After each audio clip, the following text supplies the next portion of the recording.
class. My name is Sandra, and today I'm going to show you how to do an old-fashioned pound cake. This pound cake recipe comes from the Southern Living Cookbook. Now we have this cookbook at the Wallace Branch library, but if your library does not have it, all you got to do is place it on hold and we'll get it to you. Let's get started. The first thing we need to do is set our stove to 350.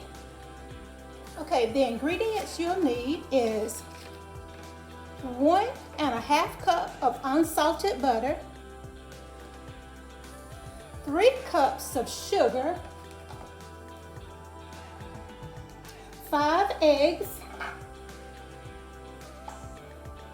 3 cups of all-purpose flour, 1 teaspoon of baking powder, 1/4 teaspoon of salt,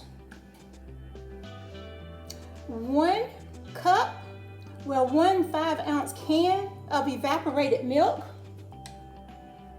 and you'll need 2/3 cups of heavy cream, 1 tablespoon of vanilla flavor.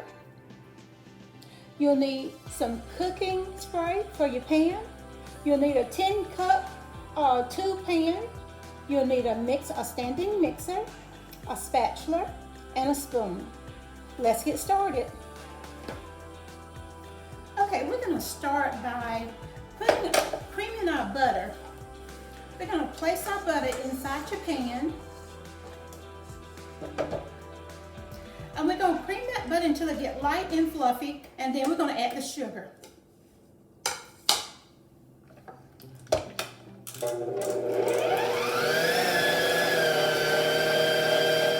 Next, we're going to put our sugar in, our 3 cups of sugar, and we're going to mix this until it gets light and fluffy. Now, this is very important. We're going to do this about, I guess it'll probably be about 6 minutes. We're going to mix it about 6 minutes.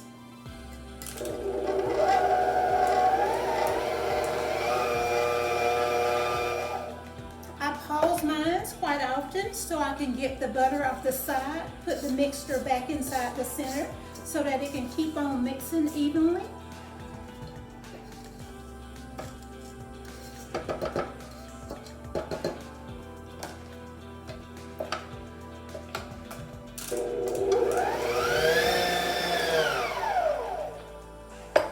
Okay, now that I got it light and fluffy,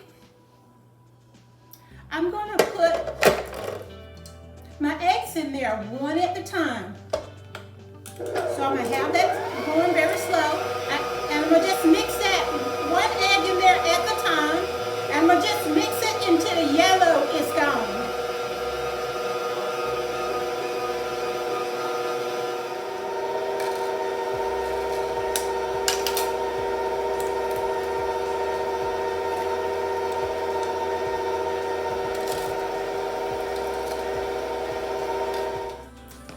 Okay, our next step is mixing the dry ingredients.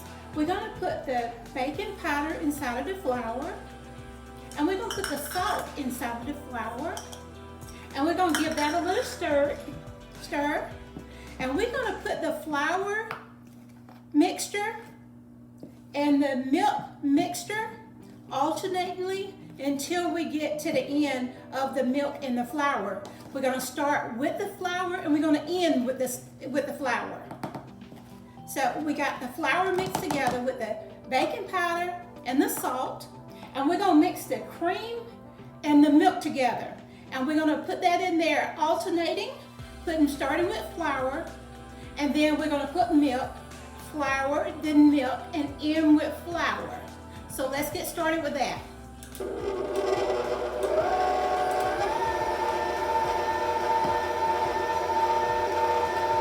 Slowly put it in.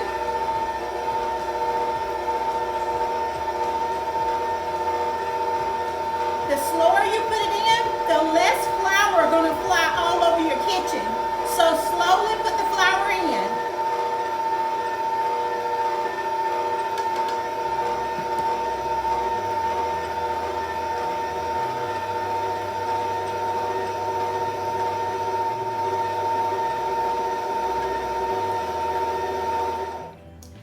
scrape down the sides sides of our bowl.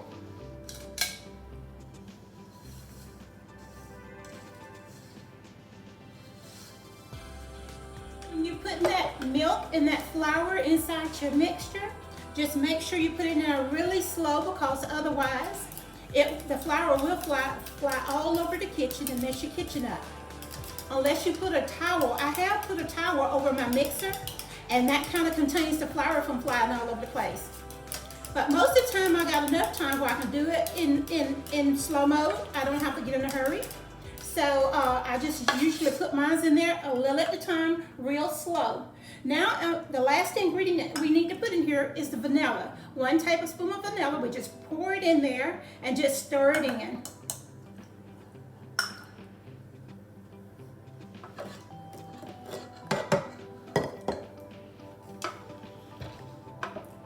We just stir that in.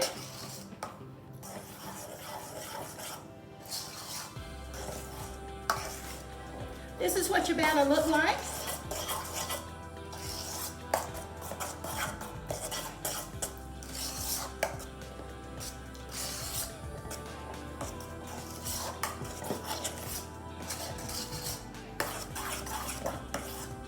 Now that is ready to pour in the pan.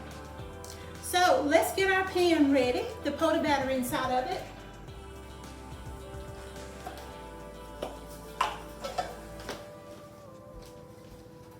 And I just use a non-stick baking tube pan, and I just hold mine at an angle, and I just spray my my baking spray in it. Coating the pan real good so that the cake doesn't stick. And we're ready to put a batter inside the pan and bake it. Now this cake will bake for 1 hour and 30 minutes at 350 degrees. And it usually turns out a pretty good cake. My family loves it and enjoy it every holiday. And I hope your family do too.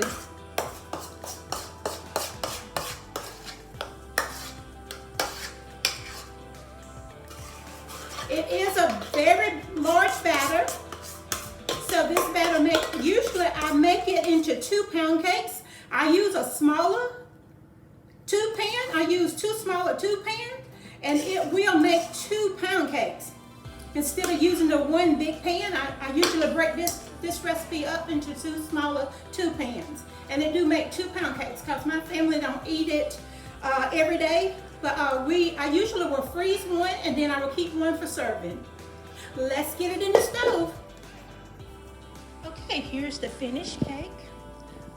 It is a very easy cake to make, and I know that if you try this recipe, I believe that you'll love it too, and add it to your holiday favorites. So I'll see you the next time when we have Holiday Cooking with Wallace.